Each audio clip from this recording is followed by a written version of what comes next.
एक दिन एक सारस पक्षी दूर प्रदेश भ्रमण कर लौटी तो काला खरगोश ने उससे पूछा, सारस भाई बताओ तो जरा कि तुम कौन से प्रदेश से आ रहे हो।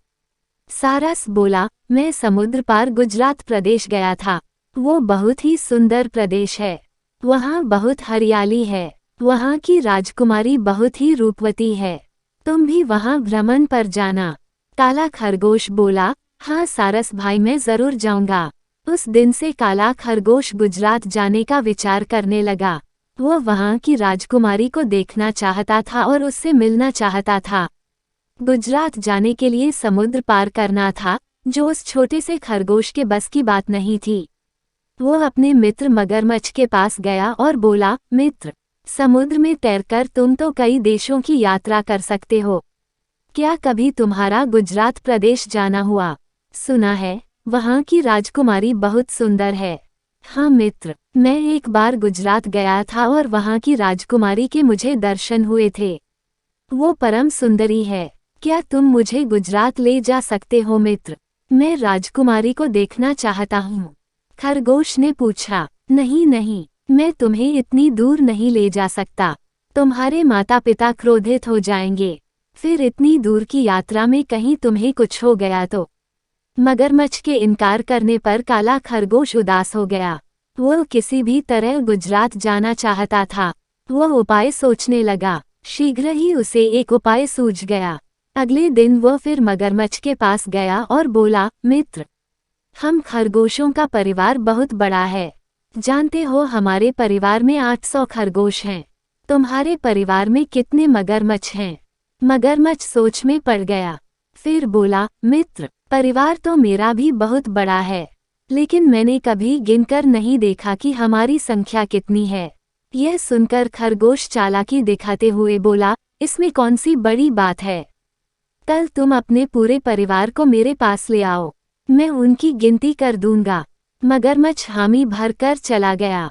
अगले दिन वह अपने पूरे परिवार के साथ खरगोश के पास आया और बोला, मित्र, अब हम सब यहाँ हैं, तुम गिनना शुरू करो। खरगोश बोला, अवश्य मित्र, किंतु पहले तुम सब एक पंक्ति बना लो ताकि गिनना आसान हो जाए।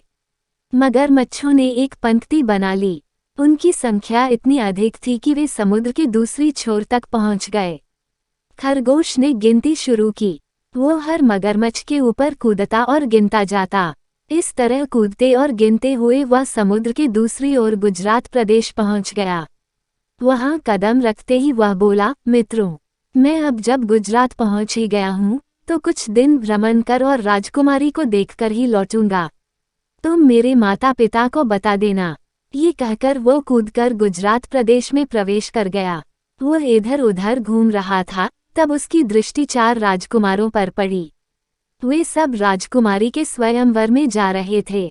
उनकी बातें सुनकर खरगोश ने यह अंदाज लगा लिया कि उनके साथ जाकर वह राजकुमारी को देख सकता है।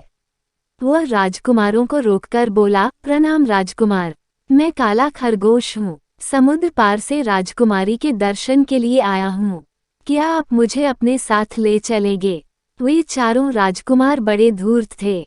उनमें से एक बोला, इस अवस्था में तो हम तुम्हें नहीं ले जा सकते।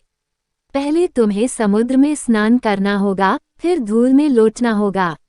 उसके बाद ही तुम राजकुमारी से मिलने के योग्य बन पाओगे। खरगोश झटपट समुद्र में नहाकर आया और मिट्टी में लौटने लगा। यह देखकर राजकुमार उस पर हंसते हुए उसे वहीं छोड़कर आगे बढ़ गए। उदास खरगोश वहीं बैठ गया। तभी वहां से 5वां राजकुमार गुजरा, जो पहले के चारों राजकुमारों का सबसे छोटा भाई था। खरगोश को देखकर वह वहीं रुक गया और उसकी उदासी का कारण पूछा। खरगोश ने सारी बात बता दी। तब राजकुमार ने उसे समुद्र के जल में अच्छे से नहलाया और उसे अपने साथ लेकर राजकुमारी से मिलने के लिए आगे बढ़ा। दोनों जब राजकुमारी के महल पहुंचे तो राजकुमारी बाग में अपनी सखियों के साथ बैठी हुई थी। खरगोश राजकुमारी के पास गया।